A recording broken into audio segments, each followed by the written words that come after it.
Very good morning to all of you students.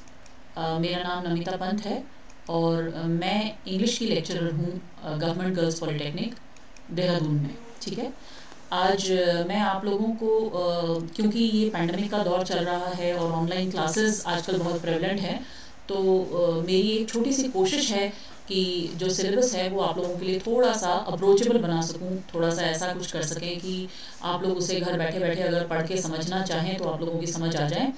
तो उस कोशिश के तहत मैंने अभी फ़िलहाल English and communication skills semester 2 का थोड़ा बहुत सिलेबस तैयार किया है। अगर आप लोग ये सिलेबस डाउनलोड करना चाहते हैं तो आप UBTR की साइट में जा सकते हैं और वहाँ जा कर के आप लोग जो भी आपका ब्रांच है आप उस ब्रांच में देखें, जा कर के वहाँ पे उसे एंटर करें और वहाँ पे इंग्लिश एंड कम्युनिकेशन स्किल्स का आपको पूरा सिलेबस नज़र आ जाएगा। फ़िलहाल के लिए मैं आपको बताना चाहती हूँ कि आपके इस सिलेबस में लिटरेचर है, ग्रामर है और कम्युनिकेशन स्किल्स हैं, ये सारी चीज़ें हैं, जिसमें से कि लिटरेचर सेक्शन को अभी हम लोग सबसे पहले डील करेंगे। लिटरेचर सेक्शन में आप लोगों के दो तो प्रोज चैप्टर्स हैं, जिसमें से दोनों के दोनों शॉर्ट स्टोरीज हैं। एक एस्ट्रोलॉजर्स डे है और एक द प्रॉस्पेक्ट ऑफ फ्लावर्स है, और 3 पोएम्स आपके सिलेबस में हैं।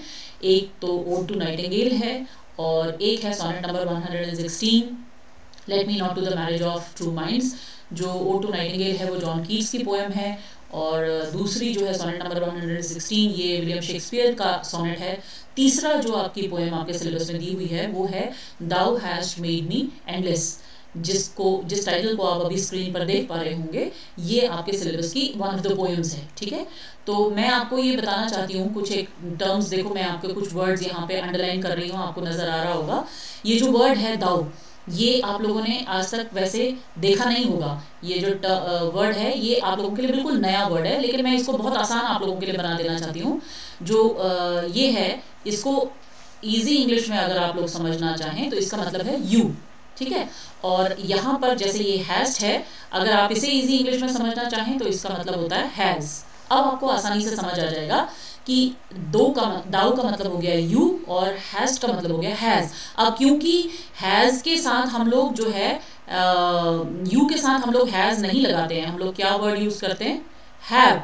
तो यहाँ पर हम इसको हैव की तरफ पढ़ेंगे। तो इस टाइटल का मीनिंग बहुत आसान हो गया, you have made me endless. Endless का मतलब क्या हुआ? एंडलेस का सिंपल मीनिंग अगर आपकी अंतहीन बना दिया गया है।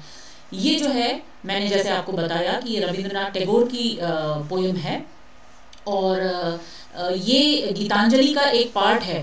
तो गीतांजलि क्या था? एक महाकाव्य था रविंद्रनाथ टैगोर का, जो उन्होंने ये है आपके सामने जो अभी पोर्ट्रेट पिक्चर जो आपको नज़र आ रही है, ये रविंद्रनाथ टैगोर की है। मैं चाहती थी कि सभी बच्चे परिचित हों उन व्यक्तियों से, उन महानुभावों से जिन्होंने ये पोएम्स लिखी हैं या ये जो शॉर्ट स्टोरीज हैं आपके सिलेबस में वो लिखी हैं। तो अगर हमारी पिक्टोरियल मेमोरी में ये दर्ज हो जाता है तो हमको थोड़ा ज़्यादा लंबे समय तक याद रहता है, ऐसा माना गया है रिसर्चर्स में भी। तो ये इसलिए मैंने आप लोगों के सामने रविंद्रनाथ टैगोर का ये पोर्ट्रेट या पिक्चर आपके सामने लेकर मैं आई हूँ। ठीक है, आगे बढ़ते हैं। देखिए, पोएट के बारे में जहाँ तक हम बात करें कि रविंद्रनाथ टैगोर एक बंगाली पोएट थे। बांग्ला में वो लिखते थे। He was born on May 7, 1861 Calcutta. आजकल हम कैलकाटा को कोलकाता कहते हैं। ठीक है, and he died on August 7, 1941 at the same place Kolkata. He was a poet तो वो थे ही, साथ में he was a short story writer, song composer, गीत वगैरह भी लिखा करते थे, प्ले राइट थे, नाटककार थे, एसेज थे, निबंधकार थे और पेंटर भी थे। ठीक है, who introduce new prose and verse forms and the use of colloquial language. Now यहाँ पर आपको एक टर्म दिखाई दे रहा है, ये देखिए, कोलोकियल लैंग्वेज। कोलोकियल लैंग्वेज मतलब जो रीजनल लैंग्वेजेस होती हैं, ठीक है, उनको भी इन्होंने इंट्रोड्यूस किया। कि जैसे पहले जो मोस्टली जो लिटरेचर था हमारे अपनी भाषा का, अपने देश में जो लिटरेचर ज़्यादातर लिखा जाता था वो संस्कृत में लिखा जाता था, पर इन्होंने बंगाली लिटरेचर को भी फोर फ्रंट में लाने का बहुत बड़ा योगदान अपना दिया है। ठीक है, he was highly influential in introducing Indian culture to the west and vice versa. दोनों वेस्टर्न कल्चर को इंडिया में लाना और इंडियन कल्चर को वेस्ट में पहुंचाना, इन दोनों में ही इन्होंने अपनी महत्वपूर्ण भूमिका अदा की। And he is generally regarded as the outstanding creative artist of early 20th century. Early 20th century का एक बहुत महान कलाकार, आर्टिस्ट इन्हें माना जाता था। जैसा कि मैं आपको अभी बता रही थी कि 1913 में 1913 में ये पहले नॉन यूरोपियन बने, फर्स्ट नॉन यूरोपियन। देखिए इनको जरा नोट करके रखिएगा कि ये फर्स्ट नॉन यूरोपियन बने जिन्हें की क्या दिया गया, गीतांजलि जो इनका वर्क था, मैंने अभी बताया आपको कि गीतांजलि इनका एक महाकाव्य था, उस महाकाव्य के लिए इन्हें नोबेल प्राइज फॉर लिटरेचर मिला। ये सवाल कभी आपको एग्जाम्स में पूछा भी जा सकता है, आपके फिल इन द ब्लैंक या एमसीक्यूज या जो शॉर्ट क्वेश्चंस होते हैं उनमें ये कभी आ सकता है कि उन्हें नोबेल प्राइज किस काम के लिए मिला था या कौन से ईयर में मिला था। So he received this Nobel prize in 1913 for his work Gitanjali, ठीक है, महाकाव्य है। और जो ये अभी पोयम हमें दी गई है, जो पोयम हमने देखी थी, thou hast made me endless, ये जो पोयम है ये गीतांजलि का ही एक पार्ट है, बल्कि इनफैक्ट उसका ये पहला वर्स है, फर्स्ट पोयम है ये उसकी, ठीक है। चलिए अब हम आगे बढ़ते हैं। स्टैंजा 1 जो है इस पोयम का, वो क्या कहता है, कहता है Thou hast made me endless, such is thy pleasure, this frail vessel thou emptiest again and again, and fillest it ever with fresh life. This little flute of a reed thou hast carried over hills and dales, and has breathed through it melodies eternally new. ये 5 line अभी मैंने आपके सामने पढ़ी, ठीक। अभी तो मैं ज़रूर ये मान सकती हूँ कि आप लोगों को थोड़ा सा ये समझने में, जैसे मैंने आपको पहले ये एक वर्ड बताया था कि यहाँ पर जो ये वर्ड लिख दे रहे हैं ये दाउ है ना, ये आपकी समझ में अभी नहीं आया होगा, ये मेरे को लगता है, ठीक है। हैस्ट मैंने जैसे आपको बताया था कि ये भी फिर पुरानी इंग्लिश, ओल्ड इंग्लिश यहाँ पे यूज़ की गई है। एक और वर्ड यहाँ पर आया है, आपको दिख रहा होगा, ये इधर देखिए, ये जो वर्ड है ये क्या है, नया वर्ड आ गया दाई, ठीक। और दिस फ्रेल वेसल दाउ फिर दोबारा आ गया, emptiest again and again, fillest it ever with thou, ये सारे ये वर्ड्स अब हम 2-3 ऐसे नए वर्ड्स हमें लग रहे हैं जो कि हमें थोड़ा सा डिफिकल्टी हो सकती है, लेकिन कोई बात नहीं, इसको हम एक एक करके समझने की कोशिश करेंगे। जैसा मैंने आपको ये बताया था कि ये जो वर्ड है, ये जो दाउ यहाँ पे वर्ड है, ये क्या है, मैंने आपको उसी समय बता दिया था, इस दाउ को हम कहते हैं यू, ठीक है। ये जो है ये यू है, you have made me endless, such is thy pleasure. अब यहां पर जो ये वर्ड आया है इसको देखिए, ये क्या है, ये है your, such is your pleasure, इसे क्या कहना है, योर प्लेजर कहना है, ठीक है। This frail vessel thou emptiest again and again. अब हम पहली लाइन का पहले मीनिंग समझ लेते हैं, आपने मुझे अंतहीन बना दिया। अब आप क्या समझते हो, ये जो यू वर्ड इन्होंने यूज करा है ये किसके लिए यूज किया होगा, ये यू जो वर्ड है ये किसके लिए यूज हुआ है बेटा, ये हुआ है वर्ड गॉड के लिए, ठीक है। गॉड के लिए कह रहे हैं कि आपने मुझे एंडलेस बना दिया, ऐसा आपका प्लेजर है, प्लेजर माने आनंद, ये आपका आनंद है। ये आप कौन है यहाँ पर, फिर से ये है गॉड, ठीक है। दिस फ्रेल वेसल, अब आप देखो यहाँ पर एक वर्ड आपके लिए फिर से आया, थोड़ा सा आप लोगों के लिए नया हो सकता है, फ्रेल। फ्रेल का मतलब होता है वीक, फ्रेल का मतलब क्या होता है, वीक। ये वीक वेसल, वेसल माने होता है बर्तन, ठीक। अभी इसको आप नोट करते जाएंगे, समझते जाएंगे, मैं फिर रिपीट भी कर रही हूँ बार बार ताकि आप लोगों की समझ आ जाए। This frail vessel thou emptiest again and again, बार बार इस कमजोर बर्तन को। नाउ अब असली समझने की बात यहाँ पर, अभी तक तो हमको ये मैंने आपको बता दिया कि फ्रेल का मतलब होता है कमजोर और वेसल का मतलब होता है बर्तन, लेकिन अब हमने ये समझना है कि ये फ्रेल वेसल है क्या, यहाँ पे जो ये कह रहे हैं, इस फ्रेल का वेसल का मतलब है बॉडी। किसको कह रहे हैं वो फ्रेल वेसल, बॉडी को। ये जो बॉडी रूपी रूपक अलंकार है, देखो यहाँ पे हम इस रूपक अलंकार को बोलते हैं, अंग्रेजी में अगर हम इसके लिए बोले तो हम बोलते हैं मेटाफर, इसे बोला जाता है मेटाफर। ये आपको मैं फिर दोबारा समझाऊंगी, आगे जब हम पूरी पोएम कर लेंगे तो उस समय मैं जब फिगर्स ऑफ स्पीच या जब आप लोगों के साथ डिस्कस करूंगी अलंकार कौन कौन से यूज हुए इस पोएम में, तो मैं आप लोगों को ये बताऊंगी कि मेटाफर को मैं फिर से एक्सप्लेन करूंगी उस समय आपके लिए, ठीक है। तो ये जो कमजोर बर्तन रूपी जो मेरा शरीर है, ये आप बार बार इसे खाली कर देते हो, खाली कर देते हो मतलब ये शरीर बार बार आता है और बार बार चला जाता है, ठीक है। And fillest it ever with fresh life, और बार बार इसे आप क्या करते हो, फ्रेश लाइफ से भर देते हो। अब यहाँ पर कोई किसी के शरीर की अगर हम बात करें तो उसके अंदर शरीर तो बार बार मर रहा है, तो ये फ्रेश लाइफ क्या है, कौन सी चीज है जो बार बार नई होकर के हमारे शरीर में आ जाती है। शरीर हमें नया दिखता है, पर उसमें आता क्या है वैसे एक्चुअली, उसमें आता है सोल। सोल मतलब आत्मा, ठीक है। तो आप इसे बार बार फ्रेश लाइफ से भर देते हैं। This little flute of a reed thou has carried over hills and dales. बहुत ही सुंदर इन्होंने एक और फिर से तुलना कर दी है हमारे शरीर की, कि वो कह रहे हैं कि ये जो हमारा शरीर है ये कैसा है, this little flute of a read. Flute मतलब होती है बांसुरी, और रीड मतलब होता है घास का तिनका। तो ये घास के तिनके से बनी हुई जो छोटी सी बांसुरी है, क्या है ये एक्चुअली, यहाँ पर किसी फिर से इन्होंने ये संज्ञा ये जो नाम दे दिया है, मेटाफर बना दिया है, ये किसके लिए बना दिया है, ये बनाया है लाइफ के लिए, ठीक है। कि ये जो लाइफ, जीवन रूपी जो ये घास के तिनके से बनी हुई छोटी सी बांसुरी है, ये आप न जाने कहाँ कहाँ अपने साथ कैरी करते हैं। हिल्स में अगर हम होते हैं तब भी आप हमारे साथ होते हैं। डेल्स मतलब वैलीज होती हैं, डेल का मतलब होता है घाटियाँ, ठीक है। कि जब हम चाहे हिल्स में हो चाहे हम घाटी में हो, आप हर जगह हमारे साथ हमेशा रहते हैं। डेल्स मतलब वैली, ठीक है। And has breathed through it melodies eternally new. और हमेशा इस घास रूपी बांसुरी में आपने क्या किया है, नए नए संगीत आपने हमेशा इसमें भरने की कोशिश की है। कि हमारा जो ये जीवन है हमेशा आपकी मेलोडी से इटर्नली न्यू माने जो अनंत काल तक हमेशा नया ही रहता है, ठीक है। ऐसी मेलोडीज, ऐसा संगीत आपने हमारी इस छोटी सी घास रूपी घास की बांसुरी रूपी शरीर में, जीवन में भरने की हमेशा कोशिश की है, ठीक। ये इन 5 लाइंस का एक्सप्लेनेशन हुआ छोटा सा। आगे इसी को और एक्सप्लेन करते हुए देखो क्या लिखा हुआ है यहाँ पे, इसको भी समझ लेते हैं। Rabindranath Tagore believes that God pervades the whole of the human existence and man is nothing but an instrument in the hands of God.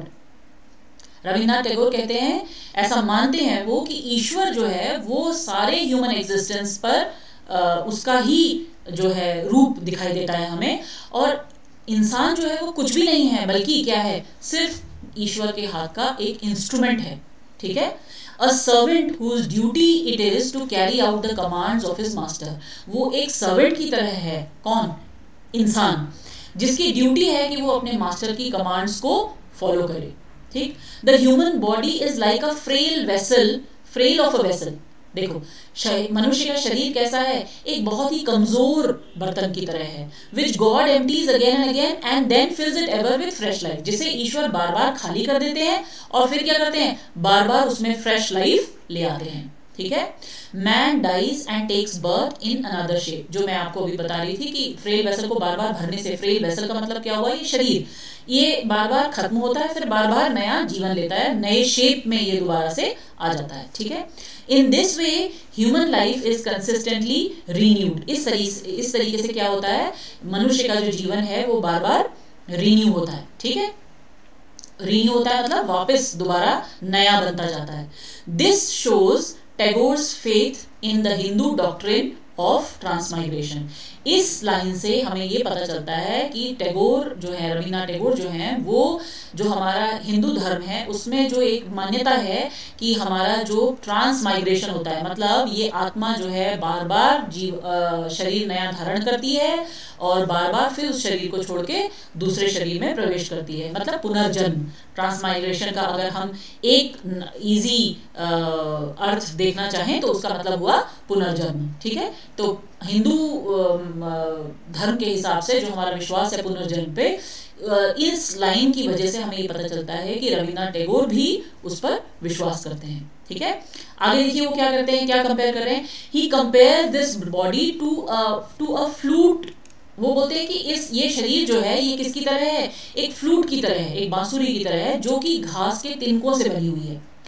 God is the musician, यहाँ पे ईश्वर कौन है, संगीतकार हैं, वो म्यूजिशियन है। And he plays upon it everywhere. यहाँ पे ही देखिए मैंने कंपेयर कैपिटल में क्यों लिखा है, क्योंकि गॉड के लिए है, और वो हर जगह उस संगीत को बजाते हैं, चाहे वो हिल्स हो चाहे वो वैलीज हो, ठीक है। चाहे मैंने आपको बताया था डेल का मतलब होता है वैली, ठीक है। He always plays new and fresh melodies, नए और हमेशा बिल्कुल फ्रेश धुन जो है वो हमारे शरीर रूपी फ्लूट से हमेशा बजाते हैं, ठीक है। मतलब हमें नया नया जीवन देते हैं, नया संगीत उसमें लाते हैं, नई रचना कर देते हैं, तो हमेशा फ्रेश मेलोडीज की तरह हमारा शरीर बन जाता है। Tagore believes it is under divine inspiration that he is always able to sing fresh and new songs. Tagore ये विश्वास करते हैं, मानते हैं कि ईश्वर की प्रेरणा, डिवाइन इंस्पिरेशन, यहाँ पे डिवाइन का मतलब हुआ ईश्वरीय, ठीक है। कौन सी प्रेरणा है उनके पास? उनके पास जो प्रेरणा है उसको उन्होंने कहा है ईश्वरीय प्रेरणा की वजह से वो जो है नए और फ्रेश सॉन्ग्स हमेशा गाते हैं, हमेशा नई कविताएं लिख पाते हैं। मतलब वो ये मानते हैं कि वो जो नई कविताएं, वो जो हमेशा रचना करते रहते हैं कविताओं के रूप में, वो किसकी वजह से कर पाते हैं कि ईश्वरीय प्रेरणा उनके साथ है, ठीक। ये एक हमने पहला स्टैंजा करा, और अब ये लास्ट और सेकंड स्टैंजा है। देखिए बहुत अब पहला स्टैंजा क्योंकि हमारी समझ में थोड़ा बहुत आ ही रहा है, तो सेकंड स्टैंजा को जब हम कंटिन्यू करेंगे तो हमें बहुत ज़्यादा डिफिकल्टी उसकी वजह से नहीं होगी, ठीक है। देखिए क्या कहता है second stanza. At the immortal touch of thy hands, my little heart loses its limit in joy and gives birth to utterance ineffable. Thy infinite gifts come to me only on these very small hands of mine. Ages pass and still thou pourest and still there is room to fill. बहुत सुंदर कविता। अगर हम इसकी difficult अंग्रेजी की ओर ध्यान न दें तो कविता का जो मीनिंग है वो बहुत ही शानदार है। असल में ऐसी कविताओं को अंग्रेजी में हिम कहा जाता है, HYMN, HYMN। इसका मतलब हुआ, मैं यहाँ पर लिख देती हूँ इसे, HYM और N। हाँ, हिम का मतलब होता है भजन, ठीक है। तो ये एक तरीके की भजन के रूप में ये जो कविता यहाँ पे हमें दी गई है, ठीक। अब क्या बोलते हैं वो आगे इस स्टैंजा में, देखिए क्या कह रहे हैं। कह रहे हैं एट द इमॉर्टल टच। अब सबसे पहले ये जानिए कि ये इमॉर्टल क्या हुआ, इमॉर्टल का मीनिंग क्या हुआ। इमॉर्टल का मतलब होता है अमर, जो कभी खत्म नहीं हो सकता। जिसे हम हिंदी में, एक तो हुआ नश्वर और एक हुआ अनश्वर, है ना। जो नश्वर नहीं है, जो खत्म नहीं हो सकता। At the immortal touch of thy hands, आपके हाथों का ये जो इमॉर्टल टच, ठीक है, अमर जो टच मुझे मिल जाए तो my little heart loses it's limit in joy and मेरा जो ये छोटा सा हृदय है, ये क्या होता है, इसकी खुशी का कोई ठिकाना नहीं रहता, इसके आनंद का कोई ठिकाना नहीं रहता। And gives birth to utterance ineffable, और ऐसी अटरेंस, ऐसे उद्गार निकलते हैं, ऐसे शब्द निकलते हैं मेरे हृदय से जिनका कि मैं बिल्कुल भी वर्णन नहीं कर सकता, ठीक है। इनएफेबल मतलब जिसको कि हम एक्सप्रेस नहीं कर सकते, इतने अच्छे उद्गार मेरे हृदय से निकलते हैं क्योंकि मैं बहुत ही आनंदित होता हूँ उस समय, ठीक है। The infinite gifts come to me only on these very small hands of mine. आपका जो इनफाइनाइट गिफ्ट है, इनफाइनाइट का मतलब अनंत, जो ये आप देखो जितना भी हमारे पास है वो सब अगर हम माने तो किसका दिया हुआ है, ईश्वर का ही दिया हुआ है। तो और उसके दिए हुए इनफाइनाइट क्यों हैं, क्योंकि वो हमें जन्म से लेके मृत्यु तक देता ही रहता है, उसके गिफ्ट्स की कोई काउंटिंग नहीं है। अनंत इसीलिए कहा गया है, इनफाइनाइट मतलब अनंत गिफ्ट्स हैं, ठीक है। हमारा जीवन देना, हमारी सांसें चलाना, हमारा पूरा जितना भी हम लोगों ने अपने जीवन में हम जो भी करते हैं वो सब उसी की प्रेरणा से होता है, उसी के गिफ्ट्स हैं वो सारे। तो इसीलिए कहा है कि ये जो गिफ्ट्स हैं वो कैसे हैं, अनंत है, इनका कोई अंत ही नहीं है, ठीक है। तो आपके जो इनफाइनाइट गिफ्ट हैं वो मेरे इन छोटे से हाथों में समाते हैं। मतलब आपके गिफ्ट्स तो अनंत हैं पर मेरे हाथ कैसे हैं। देखो यहाँ पे अगर हम देखें तो बिल्कुल ऑपोजिट आइडियाज को एक साथ बोला है। एक तरफ बोला आपके इनफाइनाइट गिफ्ट्स, अनंत गिफ्ट, और दूसरी तरफ बोला मेरे हाथ कैसे हैं, बहुत ही छोटे हाथ हैं। मतलब जितने आपके गिफ्ट हैं उतने तो मेरे हाथों में समा ही नहीं सकते कभी भी, अंतहीन गिफ्ट्स हैं आपके, ठीक है। Ages pass and still thou pourest and still there is room to fill. Ages गुजर गई, सदियां गुजर गई कह रहे हैं, और अभी भी आप देते ही जा रहे हो। पोर करना माने होता है अंग्रेजी में, पोर का मतलब था उंडेलना, ठीक है, कि आप अभी भी देते ही जा रहे हो, और लेकिन अभी भी इतना उसमें जगह बची है। रूम मतलब हुआ यहाँ पे स्थान, कि अभी भी इतनी जगह बची है कि और आ सकता है। क्योंकि भाई है तो मेरे हाथ बहुत छोटे, लेकिन आपके अनंत गिफ्ट्स के लिए मेरे हाथ कभी भरते ही नहीं, हमेशा मैं मांगने की ही दशा में रहता हूँ, और मेरे हाथ आप लगातार मुझे देते जा रहे हो, लेकिन फिर भी अभी भी उसमें जगह है कि और समा सकता है। मतलब ईश्वर के गिफ्ट्स के लिए हमारे पास कभी भरेगा नहीं। हम इंसान जो हैं उनके गिफ्ट से कभी ऐसा नहीं होगा कि हमें पूरे पड़ जाएंगे वो गिफ्ट, हमेशा हम उनसे लेने की ही दशा में रहेंगे, क्योंकि जैसे पहले वाली स्टैंजा में इन्होंने बोला था ना कि वो मास्टर हैं और हम उनके सर्वेंट्स की तरह हैं, तो हम लेते ही रहेंगे सदा उनसे। ठीक है, अब देखो यहाँ पे इसका एक्सप्लेनेशन देखते हैं। As God is everywhere and in every object of nature, nature के, प्रकृति के हर ऑब्जेक्ट में गॉड है। He gets his inspiration everywhere and sings over hills and dales, कि उनकी वजह से, उस ईश्वर की उस इंस्पिरेशन की वजह से, जो वो उन्हें इंस्पायर करते हैं, जो उन्हें उत्साहित करते हैं, ठीक है, उसकी वजह से वो हर जगह अपने गीतों को गा पाते हैं, अपने हृदय से नए नए शब्दों को निकाल पाते हैं। कौन? ये ही कौन है यहाँ पे? यहाँ पे ये है रविन्द्रनाथ टैगोर अपने लिए कह रहे हैं कि पोएट जो है वो अपने उद्गारों को ईश्वर की प्रेरणा की वजह से ही आराम से लिख पाते हैं, ठीक है, कविता के रूप में ढाल पाते हैं। Whenever God touches his soul with his immortal hand, immortal hand मतलब whenever he inspires him, immortal hand से टच करने का मतलब यहाँ पे क्या हुआ? इमॉर्टल हैंड, वैसे अगर देखें तो इमॉर्टल हैंड का मतलब ये हुआ कि जो मैंने वो बताया था ना, इमॉर्टल का मतलब वो अमर, कि जब भी वो उसकी आत्मा को, कवि की आत्मा को अपने हाथों से टच करते हैं ईश्वर, यानी कि जब भी वो उन्हें क्या करते हैं? इंस्पायर करते हैं, प्रेरित करते हैं। He sings with immense joy, तो उनका जो संगीत होता है वो कैसा होता है? बहुत ही भावपूर्ण और बहुत ही क्या कहते हैं, आनंद से भरा हुआ संगीत होता है। वो अपनी फिजिकल लिमिटेशंस को भूल जाते हैं उस समय। वो कभी को ये याद ही नहीं रहता है कि वो एक फिजिकल जीते जागते इंसान है और उनकी कोई लिमिटेशंस है, उनकी कोई सीमाएं हैं। ऐसा लगता है जैसे कि वो भी ईश्वर के ही साथ अनंत हो चुके हैं। ठीक, He loses his identity in his union of man and God. ईश्वर और इंसान के यूनियन में वो अपनी पहचान ही खो देते हैं। मतलब ऐसा लगता है जैसे कि वो खुद को भूल जाते हैं जब वो कविताएं लिखते हैं, उन्हें याद ही नहीं रहता कि वो इंसान है।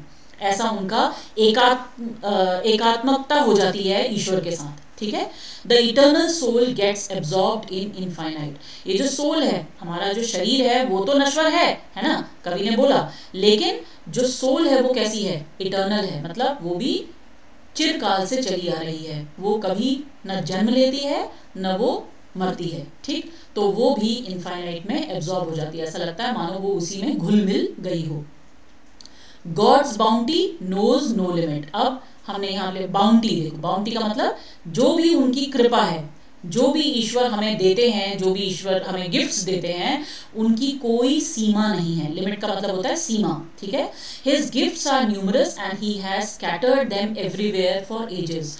उनके अनंत गिफ्ट्स हैं, जो भी हमें वो दे रहे हैं वो सब उनके गिफ्ट ही हैं, है ना, और उन्होंने कई जन्मों से, कई सदियों से इन गिफ्ट्स को इधर उधर सब जगह पूरे विश्व में बिखरा रखा है। But the human soul is too little to enjoy in full abundance and profusion of divine bliss. क्या बोल रहे हैं? लेकिन ह्यूमन सोल इतना छोटा है, जैसे लिखा था ना कि उन्होंने कि स्मॉल हैंड्स ऑफ माइंड, इतना छोटा सा है कि जितना डिवाइन ब्लिस, जितना ये आनंद, जितना जो कृपा ईश्वर की हमको मिल सकती है, वो हमारे हाथों में समाती ही नहीं है, अनंत नजर आती है हमें। ठीक है, again human soul is compare to a little child. तभी तो बोला उन्होंने लिटिल हैंड्स ऑफ माइंड। कैसे? जैसे बच्चे के छोटे से हाथ होते हैं और कोई बड़ा उन्हें गिफ्ट दे रहा होता है तो हाथ में पूरा भरता नहीं, ऐसे ही बोलते हैं कि हमारा जो शरीर है, हम जो हैं वो एक छोटे बच्चे के समान है, कि जिनका हाथ आपके गिफ्ट्स को, इतने सारे, हम इतने छोटे हमारे हाथ हैं कि आपके दिए हुए गिफ्ट्स को हम पूरा का पूरा संभाल ही नहीं पाते हैं। ठीक है, God has been bestowing his gifts upon his slaves for ages and still his blessings are not exhausted. ईश्वर जो है हमारे अपने गिफ्ट्स को कई सदियों से हमें देते हुए आ रहे हैं और अपना आशीर्वाद हमारे साथ बनाए हुए हैं, लेकिन अभी भी वो पूरी तरीके से खत्म नहीं हुआ है। एग्जॉस्टेड का मतलब होता है समाप्त होना, कि वो अभी तक भी पूरी तरीके से जो उनके दिए हुए गिफ्ट्स हैं वो अभी तक एग्जॉस्ट नहीं हुए, मतलब खत्म नहीं हुए हैं। God's gifts are endless. ईश्वर के दिए हुए जो गिफ्ट्स हैं वो कैसे हैं? एंडलेस हैं। और इसीलिए उन्होंने जो पहले स्टैंजा में बोला था, Thou hast made me endless, जो उन्होंने बोला, यही इसका मीनिंग है कि आपकी वजह से जो है मैं एंडलेस हो गया। ठीक है, now as you all know, मैंने आपको भी पहले भी बताया था कि मैं लेक्चरर हूँ गवर्नमेंट गर्ल्स पॉलिटेक्निक देहरादून में, ठीक।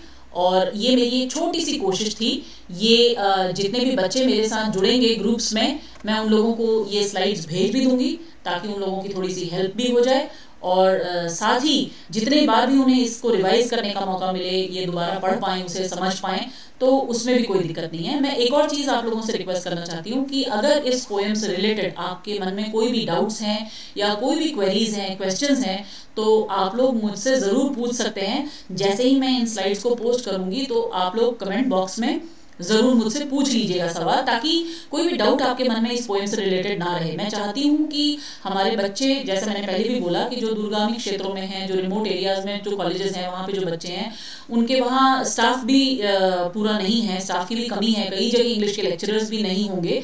तो इस स्लाइड की मदद से, ये जो प्रेजेंटेशन है इसकी मदद से आप लोगों की हेल्प होगी, ऐसा मैं समझती हूँ। और पूरी तरीके से मदद आप लोगों की तब होगी जब जो डाउट्स आपके मन में हैं वो आप मुझसे पूछेंगे, क्लियर करेंगे। तो आगे आने वाले समय में इस पोएम से रिलेटेड क्वेश्चन आंसर्स हों, चाहे शॉर्ट आंसर क्वेश्चंस हों, चाहे अगर मल्टीपल चॉइस क्वेश्चंस बन पाएँ, तो वो सारे भी मैं आप लोगों के साथ ज़रूर शेयर करूँगी, जिससे कि थोड़ा सा और आप लोगों की इसमें हेल्प हो जाएगी, ठीक है। आई होप आप लोगों को ये प्रेजेंटेशन की वजह से थोड़ा बहुत कुछ समझ में आया होगा, कुछ हेल्प आप लोगों की ज़रूर हुई होगी। I wish you all the best for this second semester that you are going to start. Okay, so take care, goodbye.